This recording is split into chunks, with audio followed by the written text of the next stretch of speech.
Magín, sí sabe, sabe más que nosotros. Todo esto. Ese sabe de eso. Sabe de eso. Magín, sí, señor. Analízanos la cuestión de lo que entiende que son los aspectos más importantes de este presupuesto complementario. Y de paso, si tú compartes lo que se quería hacer o no lo compartes. Exacto. Y si piensa que se va a hacer algo con lo que se allantó que se va a hacer. Mi madre, ¿no te parece? Bueno, buenos días, saludos a todos. Doña Consuelo, Eury, Julio, Pedro. Buenos días, hermano. Y Virgilio. Gracias. Evidentemente el tema que está en la palestra es el presupuesto. Yo creo que siempre noticia, en realidad debería ser un proceso normal. La principal razón es que ha cambiado mucho la economía con respecto a lo que se pensaba en octubre o noviembre del año pasado, cuando se hizo el presupuesto. El PIB, por ejemplo, en dólares, se estimó en el presupuesto en 100,000 millones de dólares. Ahora se estima que va a terminar el año en 112,000 millones de dólares. Hay más inflación de la que se esperaba. Se esperaba una depreciación del tipo de cambio que estuviera en promedio durante este año en 59, lo cual implicaba un tipo de cambio para diciembre alrededor de 60 por 1. La realidad es que está en 53 en esta semana. O sea, los cambios en las variables macroeconómicas han sido impresionantes. Esa es la principal razón por la que hay que modificar el presupuesto. Que siempre pasa cada año, pero este año pues los cambios han sido mucho mayores a lo esperado. Ahora, aunque el debate se ha puesto en la partida de 4,000 millones de pesos de educación, que se le quita esa apropiación presupuestaria, ¿qué es lo que yo creo más relevante? Es el tema estructural. ¿Qué tenemos en el presupuesto? Tenemos más ingresos, perfecto, pero tenemos mucho más gastos que ingresos. ¿Cuál es el resultado? Un déficit mayor. ¿Y cuánto está esperando el gobierno que sea el déficit? 3.6% del PIB. Este año, 220,000 millones de pesos. Perfecto. ¿Cuánto ha sido el déficit en los 15 años anteriores? Excepto el año de la pandemia, 3.6% del PIB. Entonces ahí hay un mensaje clave. Por más que ha hecho un nuevo gobierno de mejora de calidad del gasto, lucha por la transparencia, etcétera, llegamos al mismo déficit. Sí. Por cualquier razón. O sea, Colón salió para la India, pero descubrió un continente. No importa que hay más gastos, que hay una contingencia internacional, perfecto. Pero que las ayudas sociales han aumentado. Eso te refleja que hay un problema estructural serio. Los combustibles. Entonces, tú recaudas más, pero al final te quedaste con el mismo déficit. Entonces, ¿cuál es el nivel de gasto que está diciendo el gobierno que va a haber en este año? 18.7% del PIB. Perfecto. ¿Cuánto fue el promedio del 2013 al 2019? 17. Es decir, tenemos ahora un equilibrio fiscal a un nivel mucho más alto. O sea, el gasto ahora es casi 2 puntos del PIB mayor. O sea, 2 puntos del PIB son más de 100,000 millones de pesos. Entonces, estamos ahora, hemos recaudado un poco más, pero ahora tenemos también mucho más gasto. ¿Qué significa un déficit de 3.5% del PIB? Bueno, que cada año la deuda está aumentando aproximadamente 3.500 millones de dólares. Si tú le sumas el déficit del Banco Central, que son entre 1.200 y 1.500 millones, vamos a redondear, ¿verdad? ¿Cómo está funcionando el Estado Dominicano? Con un déficit promedio de 5,000 millones de dólares al año. Si por más que tú has hecho para mejorar el gasto, para mejorar los ingresos, no baja el déficit de ahí. Entonces, yo creo que ese es el mensaje que hay que ver, qué está detrás de los números, de que el país tiene un problema de déficit y alguien va a tener que ponerle el cascabel al gato.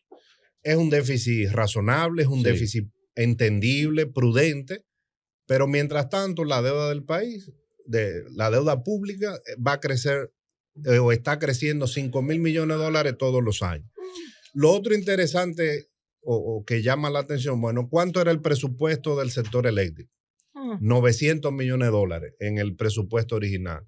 ¿Cuánto es ahora? 1.600 millones de dólares. Hay 700 millones de dólares más. Se explica por el aumento de los precios, etcétera, pero a pesar de tú haber aumentado la tarifa eléctrica en 30% acumulado, a pesar de una nueva gestión en la sede, por lo que sea, vamos a tener un déficit de al menos 1.600 millones de dólares. Porque ese no sabemos si va a ser el déficit. Esas son las transferencias del gobierno. Hay que ver al final si el déficit del sector va a ser 1.600 o va a ser un poco más. Sí. Generalmente es un poco más. Entonces, lo que te está reflejando todo esto es el problema estructural del sector eléctrico sigue igual o peor. No hay evidencia de mejora en la gestión de las empresas distribuidoras. Obviamente, un panorama de precios complicado. Pero mientras los subsidios, tanto, 1.600 millones de dólares, el déficit estructural sigue igual. Y el sector público, incluyendo el Banco Central, endeudándose 5.000 millones de dólares al año. O sea, ya eso te refleja que va a haber que sentarse más temprano que tarde a ver cómo es que vamos a resolver este tema. ¿Cómo yo resuelvo 4.000 millones de pesos que lo tengo en un presupuesto? No lo voy a gastar, porque lo claro es que eso no se va a gastar en nada. Entonces, ¿qué pasa el año que viene con esos 4.000 que se van a quedar ahí sencillamente? Si no se gasta este año, se pierde la apropiación. Exacto. Se pierde la apropiación. Entonces, lo que el gobierno quería era, yo quiero usar ese espacio presupuestario, vamos a reasignarlo. Si no se usa al final, y eso ha pasado, una de las defensas que hace el gobierno es que muchas veces, que el gasto al final, una cosa es lo que se presupuesta y otra la que se ejecuta. Sí, porque el gasto es una estimación, el ingreso es una estimación. Y el PIB es una estimación. Es entonces, un supuesto, al final, un presupuesto. Desde el 2013 se presupuesta el 5% del PIB, pero el ejecutado generalmente es 3.3, 3.5. Siempre ha sido por debajo. Lo que pasa es que se inutiliza. Sí, se pierde la apropiación. Ese dinero que está consignado en el presupuesto, cuando lo dejamos de utilizar, porque tenemos un déficit, nos cuesta dinero a nosotros. O sea, eso termina, ese dinero teniéndolo paralizado, nos cuesta dinero. Bueno, sí, porque el Ministerio de Hacienda se endeuda para cumplir con todo el gasto y las amortizaciones que tiene. Busca el financiamiento del presupuesto. Ahora, si tú no lo usas, bueno, se te sobró también ese financiamiento, pero te tuviste que endeudar para financiar ese gasto. Eso es lo que hemos dicho, don Julio y yo. Julio, imagínate. Insisto, yo creo que un mes. Vamos a tener que hacer la reforma fiscal. Vamos a tener todos estos subsidios, porque esa respuesta es fácil. En algún momento, lo que no sabemos es cuándo. Políticamente no conviene, pero... No, el presidente dijo que en este periodo no. Sí aguantamos. ¿Por qué? Porque todavía el país tiene acceso a financiamiento. Okay. Mientras haya inversionistas internacionales que compren nuestros bonos, y los va a ver este año y el próximo. De hecho, ya el gobierno emitió todos los bonos soberanos este año. Ya ese es un presupuesto que está financiado. ¿Qué es lo que pasa? Mientras América Latina le siga yendo mal y nosotros sigamos siendo en términos macroeconómicos el mejor país, porque de hecho lo somos, va a haber deuda disponible. Entonces, ¿qué va a pasar en los próximos años? Vamos a seguir endeudándonos, nos van a prestar cada vez un poco más caro, porque el endeudamiento ahora es más caro, porque Estados Unidos ha subido las tasas de interés, sube la tasa de interés en América Latina. El tema es que es lo que está enfrentando el gobierno, una restricción muy fuerte, una inversión muy baja.